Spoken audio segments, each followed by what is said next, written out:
All right, everybody. Bob Chick along with David Bay and Peter McGuff. We're fresh off of the men's prejudging. Men's Open just got off the stage moments ago. Had some big boys in that lineup, Peter. Yeah, I mean, it was a good lineup, quality, but really big and thick muscle there. I mean, for me, I think a lot of people are going to disagree with me. When at the beginning, I thought it was going to be between Forward and Max. But as soon as they stood next to each other, I just saw Johnny take over with his thickness and everything. You know, it reminded me, David, remember last year at this show, we saw William Bonnock came on his own, then Victor Martin. We thought, Victor's not going to pull this off. But as soon as he stood next to him, it was Victor's show. It was similar today, I felt. Well, I tell you, the top three names, Fuad was obviously in the mix. He looked in great condition. Max Charles, who we all predicted would also probably be in that mix, and Johnny Jackson. So no big surprise in those three. What surprised me, David, was that these guys were very, very close. I mean, Steve moved them around. He put each guy in the middle, turned them around probably 4 times. So this is anybody's ball game right now. Yeah, I like one of the rare times I'll disagree with Peter. Johnny's quads being a little bit slight are kind of the kicker for me. His upper body looked fantastic, and he was coming on during prejudging. His physique just doesn't have as good a balance with being slight in the quads. I had it between Max and Fuad, but between those two, I really think you can flip a coin. I think Max was more impressive from the front. He's got one of the best, most musculars in the game. His frontable bicep was really good. They turned around. Fuad had some really gnarly-looking hamstrings and was in a little bit better shape from the back. Fuad made a very strong point of pulling his arms back before hitting his back shots, showing off that lower back conditioning. And, so it was a really, really good top three, the best that we've seen Johnny so far in 2015, I think. But I think tonight, you're going to probably see these 3 guys back out, and I think the judges are going to take a really strong look at them again tonight. So these guys got to bring their A game for a few more hours at least. This is an interesting one. Peter's got Johnny Jackson. You've got Max Charles by a slight edge. Guess who I've got? I've got Fuad. So we got 3 experts, 3 different picks. But that's how close it is with these guys, and you're exactly right. Johnny's got that thick muscle. I mean, you can tell he's got that veteran muscle, especially from the back. But conditioning is just a little bit off. But, you can see he sweats and he gets better as he goes. So the increased comparisons only helping Johnny Jackson out there. Fuad wasn't losing any ground. He was dry. And Max, I tell you, he's really made some gains over this last year, like you say, from the front. Very impressive from the back. Maybe Fuad with an edge. Maybe overall it's Johnny Jackson. So I did talk to Steve Weinberger, the head judge, on the way out. He says it's so close, it can go any 3 ways tonight. So for those who don't think they do much judging at the nighttime, no, they don't judge the posing, as we know, Peter. However, they do judge the physiques, and this one's that tight that's going to come down to tonight. Interestingly, we generally see people all get better when the night show comes. Now, in this case, the night show is literally only a few hours away, but the guys, of course, will be towards the end of the first half. So it's going to be an interesting one, but you can flip a coin right now between these 3. Yeah, we always say it's half-time, and sometimes we're just building up the suspense. But this one is a cliffhanger. Somebody sharpens up a little bit or goes back the other way. It could all change around. So, I mean, they've all got experience. Maybe Max is the most inexperienced in how to manipulate this, but he's working with Aceto, so that's a good thing to have in his corner, or a good person to have in his corner. Yeah, absolutely. You can call people things in this game. They actually take that as a compliment, like being a freak. But I'll tell you what, the competition, those 3 guys are tight, but it didn't end there. Stefan Hav came out of pretty much nowhere, and this guy looks like he's in a solid 4th right now. But, man, nice complete physique. Very well put together. Didn't really have a lot of weak points. Just needs to kind of beef it up in this lineup. So it looks like he's probably right there in the 4th slot. We'll of course go right down the line with some of the favorites. I got to say, my man AEM Williams, who we talked about in our preview, this guy would have taken them all out. He is big. He is muscular. He is put together well, but he's smooth, Peter. He's got to be 12 to 13 pounds off, in my opinion. Yeah, I mean, when a guy comes out on his first pose as the Sergio Oliva victory pose, and he gets away with it, you're looking at something special. He's got every body part, the thickness of his lats, even from the front, everything's there. Like you say, he gets into shape. It's like, good luck, everybody else. Yeah. Well, AEM Williams, like I say, all the potential in the world, but you got to bring the conditioning, especially in this crew. And if he had it, he would have probably been up there in that top 3 easily in the mix, David. But you can't be 10, 12 pounds off. No, and the kind of the word around the hotel and talking to everybody in the industry this weekend was that he was 12 to 15 pounds heavier than in Chicago, which had me scratching my head because he wasn't as sharp as he needed to be in Chicago. He needed to be 6 pounds down there. Yeah, right. So it was one of those things where it was like, even leading into the show, I had my doubts that he would be in really good shape. He was definitely off a little bit from Chicago, where he was off. So, you know, as you guys said, he's got all the potential in the world to walk out and really have it be one of those instances where at a show like this, it's game over when he hits his first post. But he's got to be in really good shape. And, you know, there's other guys that we saw here today where, you know, we keep saying the same thing over and over. You got to be in shape. You got to be in shape. Akeem, obviously, he's only been a pro for a few years, so he's got a lot of time to get that stuff down. But sooner or later, you know, guys like us, it's going to be the Lionel Bayeki syndrome. We're going to get tired of saying what could be and ifs and buts. So he's, you know, like I said, he's a young pro, but he's really got to start, you know, pulling it all together because he can be winning shows. Top four is pretty much set in stone now. We don't know the exact order, especially with those top three. Stefan Hav, to me, is solid fourth place. Fifth, sixth, and seventh is another toss-up. Now you throw in Robert Prejudging. You got Michael Lockett that was in that mix. Who else was?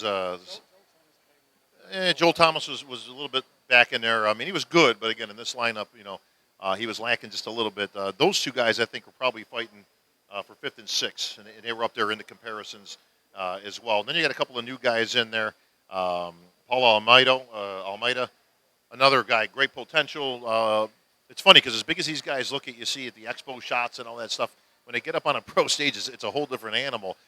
He actually looks like he could use a little bit more muscle, especially in that upper body. Arms are still good, but the chest, the back, the thickness, you can see where he needs a little bit of seasoning. But this thing's wide open after that. Yeah, I mean, with Almeida, you know, he's very wide, and from the side, he hasn't got the same density. He needs to be thicker. But it's funny, we're sitting here and we've really skated over Michael Lockett, and we would have thought he was a favourite coming in. And I think partly it's what I've said before. He doesn't project. He doesn't get into it. I mean, it's you know, I don't know why. I mean, he's a nice guy and everything, and he was not in bad condition. And from the back, I mean, his hams and glutes have never been better, but the rest of him didn't come forward from earlier in the year. Maybe it wasn't as good, but it's a shame that I would have thought he'd have been up there in the top 3 or 4. He'd have been the fourth one we've been talking about. Well, I mean, he's got that potential, but another guy we talk about in terms of potential. But David, nice guys finish last, man. This is the sport of professional bodybuilding. You got to go out there like you own the freaking joint. You can't be lackadaisical and kind of, oh, well, you know, hey, just happy to be here, and hey, wherever they call me on. I mean, you kind of got to put yourself out into the front and hey, look at me. You know, I mean, Fawad actually, Steve keeping guys in order. You know, these guys kind of getting into it, the poses, and all of a sudden they're a step up and they're another step up. He actually stopped the action and pushed him back in line. But you know what? I'll take that aggressiveness on stage. You got to go out there like you're the winner. Yeah, I agree 100%. You know, even from a fan standpoint, it gets a little bit old to see these guys just go through their shots. Now, you know, we've had a chance to talk to a lot of these guys in person. A lot of these guys are really laid back. They're really nice guys, and their personalities just don't seem to be those aggressive personalities. But if your job is being a pro bodybuilder, you got to get on stage. You know, if you're a boxer, you might be the nicest guy in the world. You get in the ring, you got to punch somebody in the face. You know, you get on stage as a bodybuilder, you got to be aggressive. And Michael, you know, I've had a lot of opportunities to talk with him. Super nice guy, really laid back. But he's got to realize it's his job to be a pro bodybuilder. You got to get on stage and get aggressive. And I'll go back to last year's Nationals, which still is my favorite call out or anything I think I've ever seen other than the Olympia. He had a 21-year-old Dominic Cardone who wanted to win that show more than anything else, and I've never seen anybody more pumped up on stage than that, and I wish we would see the pros show as much enthusiasm and excitement and aggression as we saw at that national competition. You know, what's interesting, Peter, is we do see bouts of that, but it's always not in the comparisons, but it's in the individual, with the guys with the fist in the air and the hand that, you know, and kind of going on, come on, and all that. But it's interesting because they'll do that when they're alone on stage, but not when there's other guys there. I don't know if they think like it'll be taken wrong or it'll be, you know, but David's exactly right, man. You got to go out there and you got to fight, you know, you got to go out there like you want to win this show. But why the aggressiveness when they're alone, but not when they're in a lineup? Yeah, you're absolutely right. I mean, the individual posing is like the hors d'oeuvres, and the main meal, the competition where it all comes to the boil is when you stand next to each other. And you've got to impress yourself on the judges to the detriment to the other guys. And like this happened last year with Victor and Bonac. And, it, you know, as I say at the beginning, I didn't see Johnny, you know, I thought it was Foward and Max, but Johnny came into it because he wanted it. You know, he worked for it. So yeah, I mean it's like you just said, boxers go into the ring with that mindset. You've got to knock the other guy out. These guys should be going out there saying, I can stand next to somebody, I'm going to hit the post first, I'm going to hold it longer, I'm going to do something, jab his elbow, whatever you're going to do, stand on his foot, do something. Get some gamesmanship into it. Hey, listen, you know me, I'm all for that. I'll take any of that stuff on stage. I think it's great for the fans, great for the media, gives us something to talk about at the show, and it fires these guys up. So we'll see how that pans out tonight at the finals, especially with those top three. And that last round, again, the confirmation round of scoring, is 50% of their score. So those guys can go any way tonight. And when Steve says it's that close that it can go either way, any three ways, it's going to literally come down tonight. We'll see who brings that conditioning in. Maybe somebody gets aggressive tonight. Maybe that's Johnny Jackson. Maybe that's your boy Max Charles. Maybe it's my guy Fuad. We'll see who is the expert of experts, Peter, when the smoke clears. The ladies started things off, of course, with our fitness ladies. It looked like Whitney Jones to me squarely in the center, but she was in some great shape herself. Now, this was just a two-piece round, so we haven't seen the routines yet. We'll see them tonight. They'll be starting things off, but our fitness ladies will be taken to the stage. We always see some great routines, David. Yeah, as you guys probably know, if you don't, 2/3 of the judging for fitness is done tonight. So the girls can definitely gain some good ground in the two-piece judging that was done this morning. Like you said, Whitney Jones, Christine Dubo was right up there. But some of the girls that are on the outside of these first call-outs, they can really jump some spots and walk away with a win or a second or a third place if they bring it for their routines tonight.